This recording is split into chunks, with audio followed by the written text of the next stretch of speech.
સમાચાર વલસાડથી સામે આવ્યા છે। વલસાડના વાપીમાં બિલ્ડરની બેદરકારીએ શ્રમિકનું મોત નીપજ્યું છે। બિલ્ડિંગની કામગીરી દરમિયાન દુર્ઘટના બની। સેફટીના અભાવે શ્રમિક ચોથા માળેથી પટકાયો। ઈજાગ્રસ્ત શ્રમિક ભૂપેન્દ્ર યાદવનું સારવાર દરમિયાન મોત થયું છે।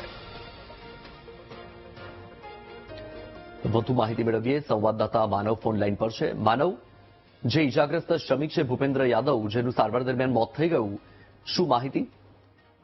આપણે જણાવવાનું કે જે આ ઘટના છે વલસાડ જિલ્લાના વાપીની ઘટના છે અને જે રીતે ચામુંડા હાઇટ્સ નામની જે બિલ્ડિંગનું જે ઇમારતનું જે કામકાજ ચાલુ હતું તે દરમિયાન જે આ કોન્ટ્રાક્ટર છે તેની બેદરકારી સ્પષ્ટ રીતે બહાર આવી છે અને જે આ ભૂપેન્દ્ર યાદવ નામનો જે કામદાર છે ચોથા માળેથી નીચે પટકાયો હતો।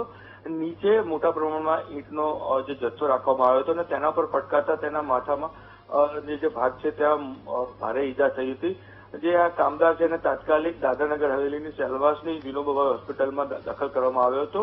ત્યાં આગળ તેની સારવાર આપવામાં આવી હતી, પરંતુ સારવાર બાદ પણ તેનું મોત થયું છે। ઘટનાને લઈને ક્યાંક ને ક્યાંક જે પણ આ સુરક્ષાના જે માપદંડો હોય છે તેમાં આ કોન્ટ્રાક્ટરો ક્યાંક ને ક્યાંક ચૂક હોય તેવી અત્યારે જાણવા મળી રહ્યું છે। પરિવારનો સ્પષ્ટ આક્ષેપ છે કે જે પ્રકારે સુરક્ષાના સાધનો આપવામાં આવતા જોઈએ તે આપવામાં આવ્યા ન હતા અને તેને લઈને પટકાતા તેનું મોત થયું છે। આવી જે ઇમારતો છે જ્યાં બનતી હોય ત્યાં આગળ ચોક્કસથી કોઈ પગલાં લેવાય તેવી માંગ ઉઠી છે। જી બિલકુલ, માનવ, માહિતી બદલ આભાર।